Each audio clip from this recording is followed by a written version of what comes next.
প্রাক্তন প্রধানমন্ত্রীর সম্পর্কিত আলোচনা। প্রথম যে পয়েন্টটা বলেছি সেটা পুনরুক্তি করি, যে আমরা বলেছি যে তিনি ভারতে বসে যে সমস্ত বক্তব্য দিচ্ছেন সেটা আমাদের পছন্দ হচ্ছে না, এটা এক নম্বর। দুই নম্বর হচ্ছে তাদেরকে আমরা বলেছি যে আমরা যে এইটা পছন্দ করছি এটা তাকে যাতে জানানো হয়।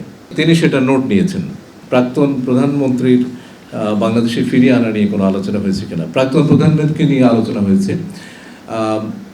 দুটো দিক, একটা হচ্ছে তাকে ফিরিয়ে আনার বিষয়ে আপনারা এর আগেও প্রশ্ন করেছেন এবং সেই প্রশ্নের আমরা যে জবাব দিচ্ছি সেটা পুনরুক্তি করি।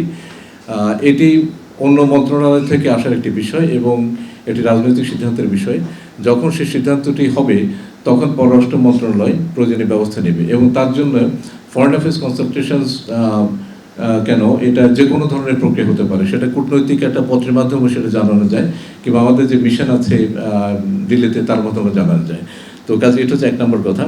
দু নম্বর কথা হচ্ছে যে প্রাক্তন প্রধানমন্ত্রী তিনি ভারতে অবস্থান করে যে সমস্ত বক্তব্য রাখছেন সেই বক্তব্যের প্রতি আমরা তাদের দৃষ্টি আকর্ষণ করেছি। আপনারা গতকালে শুনেছেন তিনি একটি বক্তব্য দিয়েছেন এবং সেই বক্তব্যটি সরকার পছন্দ করছেন না, এবং তারা যে কথাটা বলেছেন যে her presence does not have any bearing on our relations, এবং তারা এই বাস্তবতার সত্ত্বেও they would like to engage with the government of the day.